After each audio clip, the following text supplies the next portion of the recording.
welcome to the interview. My guest today is an elder statesman. He's a senator and a member of the Governor Advisory Council of Lagos State. I am your host, Moriah Afolabi Brown. You'll meet my guest after this break.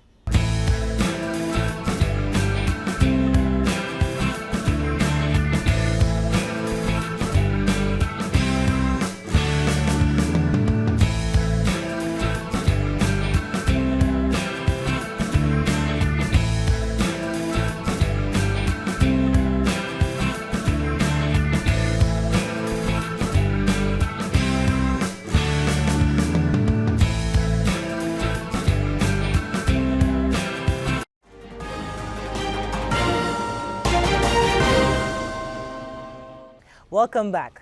I have with me a successful politician, an engineer, and a highly revered elder statesman.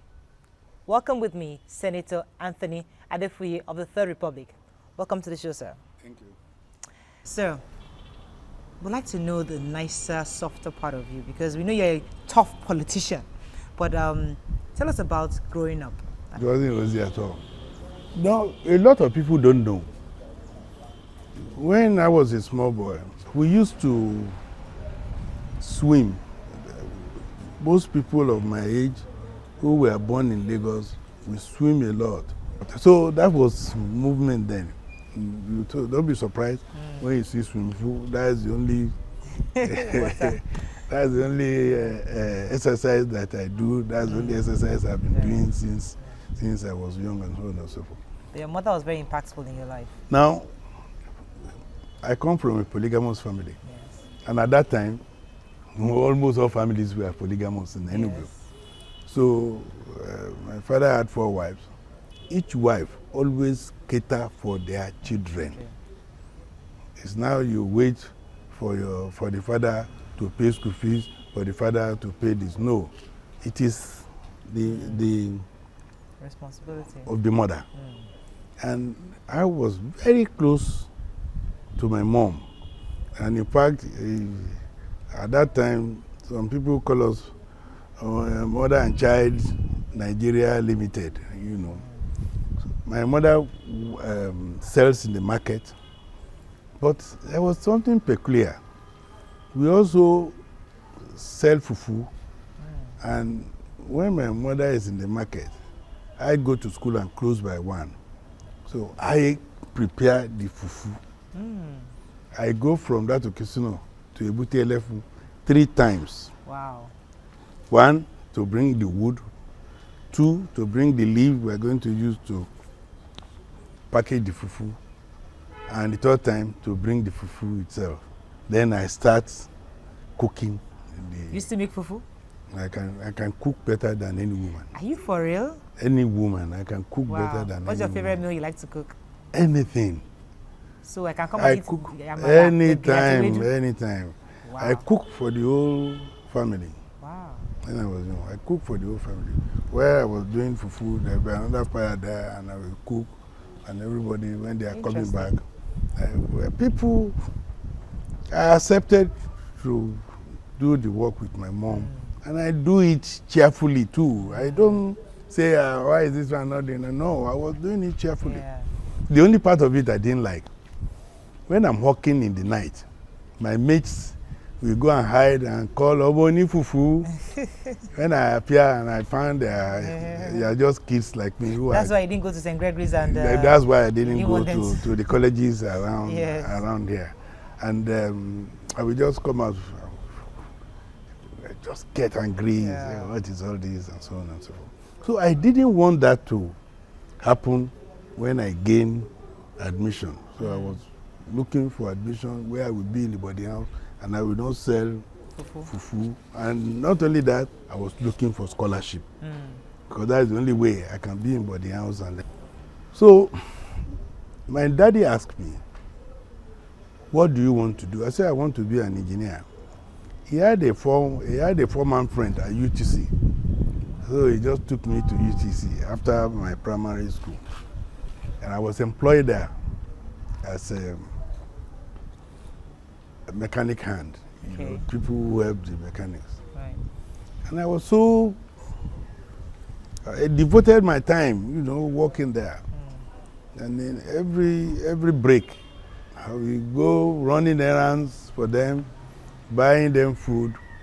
Then one day our workshop manager, who then was an expatriate, called me and said, what do I intend to do? I said, to be an engineer like you. I said, an engineer like me?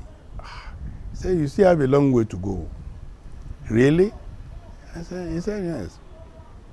He said, you have to go to secondary school. You have to go to university or college of tech and then become an engineer. Now you can only become mechanic. I said, what? He said, yeah, you can only become mechanic. That encouraged you? I just dropped everything I was doing, went into the changing room, wore my clothes, and left. Wow. Unfortunately, it was my dad I met when I got home. He didn't say anything, but the next day when he found me still at home, and he said, are you not going to work? I said, no, I'm not going. I said, why? I said, no, I'm not going anymore.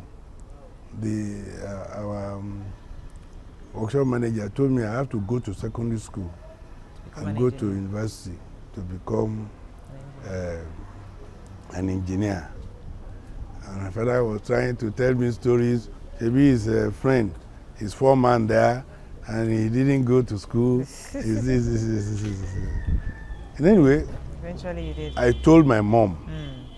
And the first question my mom asked me is that, look, how do we go about it? She was willing to support you. And this, my father is red. My mother had never been to the four wall of the school before. That was the question. I said, how do we go about it? Okay, how did you meet your wife? When I did my OND, yes, I was working in ECN, Electricity Corporation of Nigeria. That's what it was called then. Yeah. And I was living in Lawansin.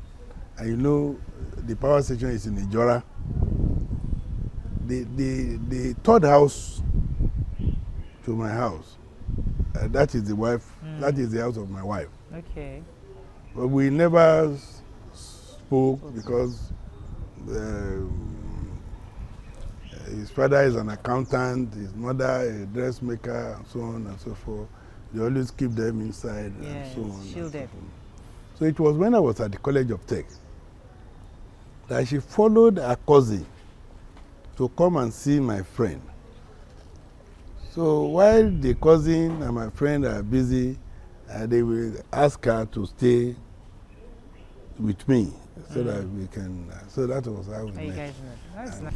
Many people believe that yes, the children of the rich are raised with privilege. You know, they have everything they want. How did you raise your own children, and what are they doing today? Now you know, when Jakonde was governor, we all decided that we must send all our children to the free primary schools. Okay. Because people were attacking those schools and saying we put our own children in a private school, and then so we made a law that all of us must send our children to primary school. So all my children went to free primary school. Now, when they were ready to go to secondary school, I was always having it in my mind, if I send these children to private school, as a politician, I cannot say I will live long. If I put them in private school, their mom will not be able to pay those fees. So what I do, I look for good secondary free paying school. Like some of them went to Our Lady, which was free. Some of them went to Our Lady. Some of them went to state school, Ijaniki, and so on and so forth. So I make sure they all went to state school. It's interesting you said that, because there's a debate today that let politicians use our local hospitals, because if they do, they can then understand the need to improve on what we have right now, the facilities in the hospitals. Do you agree? So since you, in your time, made that sacrifice where you ensured that your children went to local schools, do you think we should implement the same today, where politicians send their children to local schools and use our local facilities in the hospitals? Well, if you go to Bagada General Hospital, he will tell you that's where I come every day. If you want me to use help, Bagada General Hospital? Yes. If you want me to help you, if you have health challenges, Wow. if you don't go to Bagada General Hospital or go to Lasut or go to any of these state hospitals, I will not. Wow. You must go there. Now, I sometimes go there and disguise. Even though most of the time they were able to identify me and probably speed up their process. Right. But even then, it takes you just about 3 hours to get good health care. Isn't it better than to queue for 3 hours than going to somewhere you know you will not get anything? Some of these private hospitals, those people who go there cannot afford them. I'm not saying there are no good private hospitals, there are good ones, but the common people cannot afford them. So if your wife wants to give birth to a baby, why not go to Mercy? They deliver nothing less than 300 children every day. They don't make mistakes. Wow. Then you now took it to somebody who is in your street, who delivers one child maybe in 6 months. You are running at a risk. Right, right. So it's better for you to be prepared to wait and get good. Very interesting. I know that you recently celebrated your 75th birthday. And you said somewhere earlier that you didn't think you're going to live up to 75. No. What was that about? Is it that you just thought you would pass on before then or what? No, during the Abacha period, I was so haunted that there was a time I was even willing to die, to submit myself to them to kill so that I can go quickly. It was too much. The humiliation, the whole thing, it was too much. But actually, after they arrested General Adefuye, it was too much. It was too much. There were times I would be running and they would be shooting at me. Bah, bah, bah, bah. One day at about 1:30, this Ebutemeta here, that water, I was running, I couldn't enter the water. They chased me up to the place. So I was going by the edge of the water, running. They were shooting, they were running after me. After a while, I just fell. Not that the bullet, so they thought I had been brought down by the bullet. So they ran back. They left. They thought I was dead. Wow. You went through a lot during that period. They thought I was dead. It was after they left, I stood up, kept going, and then, you know, there is one hotel there, Mainland Hotel. Then I found Mainland Hotel. I entered Mainland Hotel, changed the name, and stayed there for almost 2 weeks. Wow. It was when I was running out of funds that I escaped from Mainland Hotel. Still on the interesting things about you. What kind of music do you listen to? Do you like to party? Because politicians, we always see you at parties, always there in your regalia. Do you like to party, and what kind of music do you like to listen to?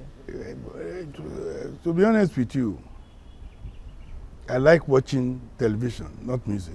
Okay. I like Yoruba movies. Oh. I like African movies. Who's your favorite actor?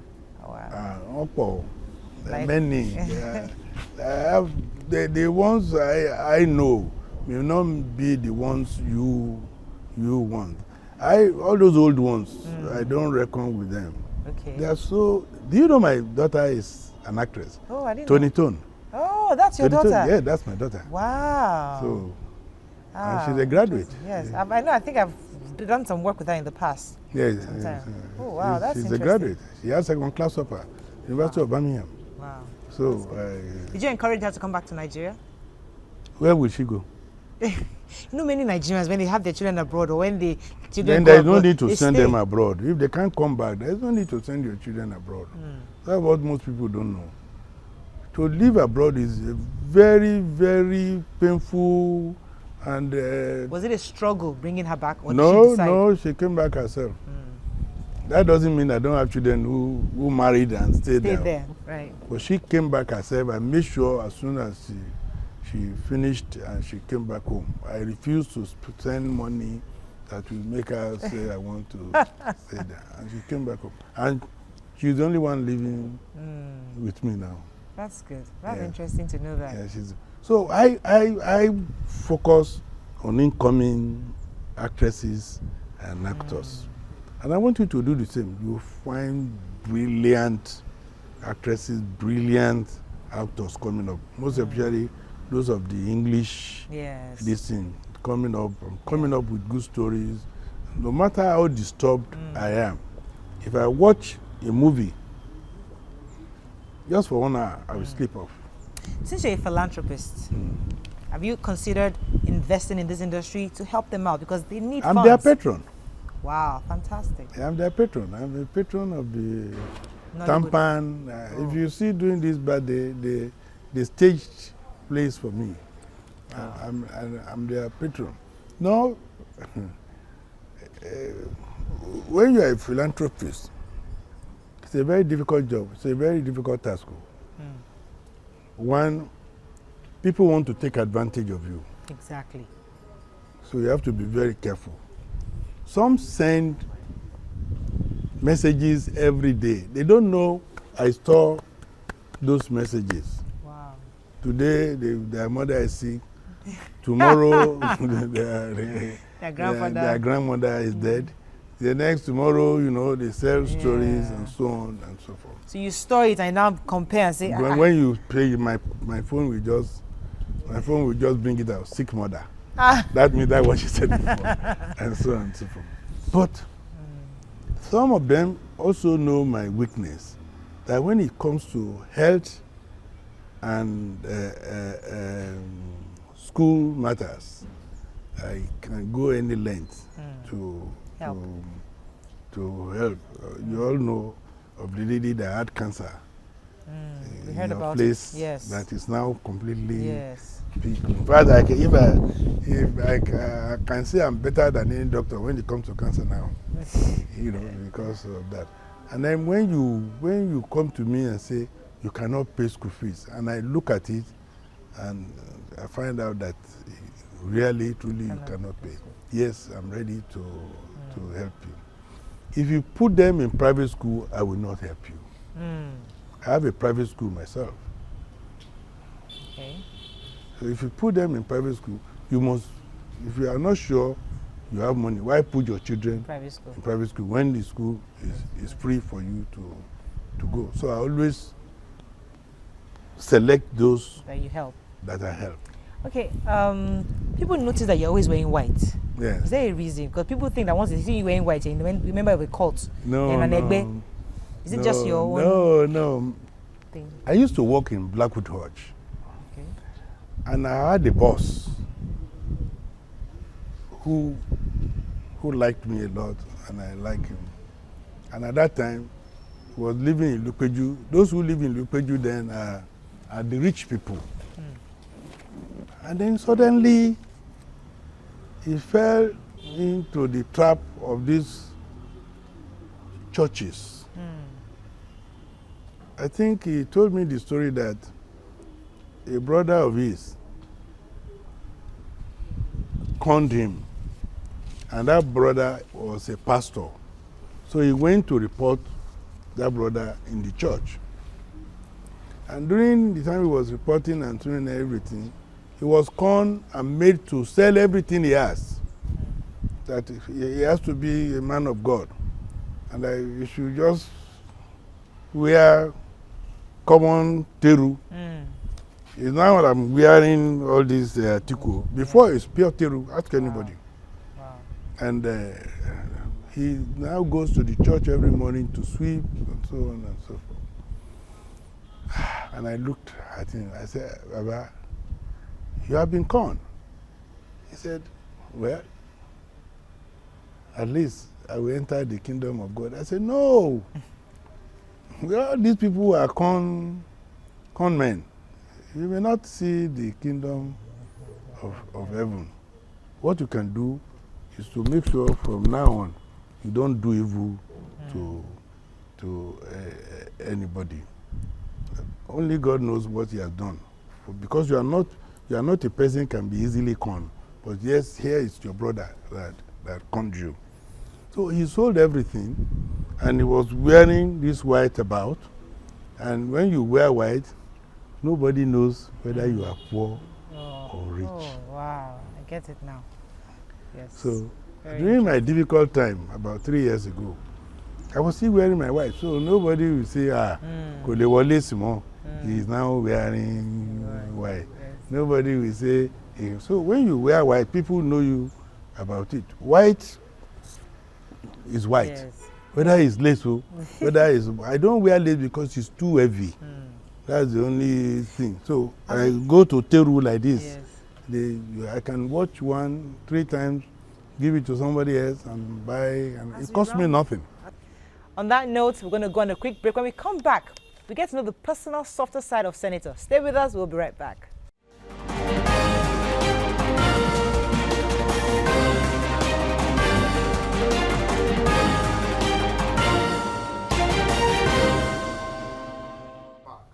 Welcome back. We still have with us Senator Anthony Adefuye.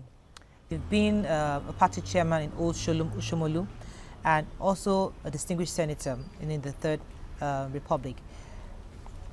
You grew into politics. Could you tell me your experience growing up into politics to be to the point where you're now an elder statesman and a member of the GAC? Because a lot of young politicians today seem not to understand that strength in going through the times, but you've been through them through these years.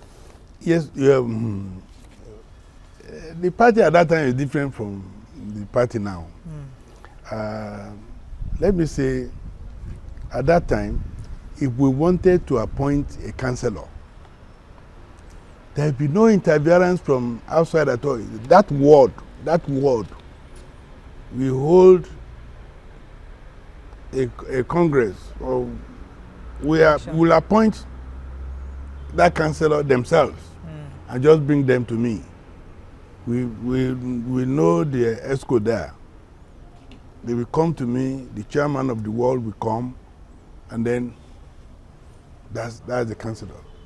If you want to petition against that councillor, you have to go through the correct way. We will set up a panel to look at whatever the complaint is, and then whatever decision is final is final. So everybody has a feeling of belonging. The same thing if you want to take member of our House of Assembly, the same thing if you want to take member House of Reps. That constituency must sit down and say, this is the man. Right. Let's talk about Nigerian politics for a second. You're a member of the Confab 2014. Yes. And everybody, well, the various parties saying that they should implement the Confab. Others are saying that from the beginning, from the get-go, it was not going to be implemented.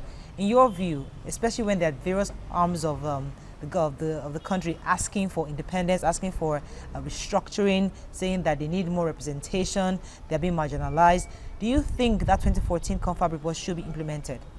Well, of course, every decision at that conference was unanimous. Okay. Every decision we took was unanimous. And in fact, this government has, in fact, indirectly or indirectly implemented most of them. Like which ones? Okay, like the Accountant General of the Federation and Accountant General of the federal government. They are now different. Okay. Accountant General of the federal government, yes, and Accountant General of the Federation. Yes. That one looks at every money that is coming in. Right. Accountant General of the federal government only looks at the money that goes to the federal government. But because it's only one before, they sometimes overspend the money for the federation into the federal government account. So we have two Accountant General now, okay, which is very good. All right. Recently, our president was given a speech, and he said that, I think it was during the inauguration of the new cabinet members, he was saying that we've improved in insecurity, economy, and corruption. that we've actually had some milestones in these various areas. Do you agree with that? And if you do, how come we still have quite a bit of insecurity, especially in the southwestern part of the country? Well,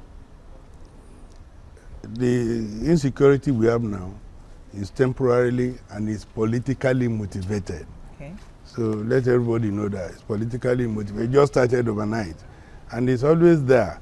When you are expecting judgment, the tribunal judgment, the presidential tribunal judgment, it's always that. If you remember during Obasanjo, they were throwing rims between Ibadan and Shagamu.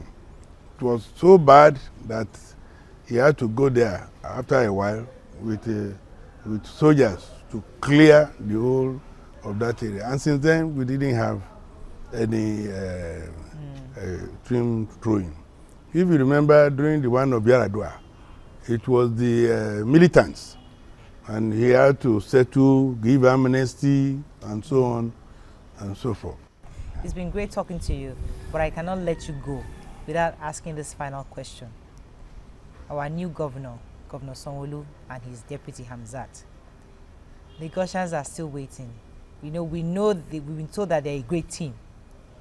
Tell us about these people. Do you have confidence in them taking Lagos to the next step? Because people are still waiting. We've not really seen any major thing has been done recently. So encourage us that the people we've elected, these two people, indeed can actually take Lagos State to the next level.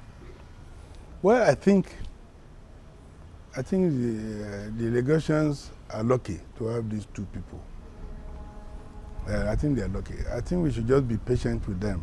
They will take us to the next level. It's a very fantastic combination, Sanwo-Olu and Hamzat. And I just pray that God does not mislead them. Because when Ambode became governor, I could almost swear that this is the man we have been waiting for. I could always say, yes, this is the Messiah. But at the end of the day, when people get power, when people see money, they change. So we're still observing. So just pray that these people should continue the way they are doing, and may God be with them, guide and protect them. That's the only thing I can say. But they've started well, and I think they will end well. I'm sure if they continue like this, they are going to spend nothing less than 8 years in the government of Lagos State. All right. Thank you very much, sir. It's been such a pleasure chatting with you. So I've been chatting with Senator Anthony Adefuye. That's it on the program today. See you again next week. Bye-bye for now.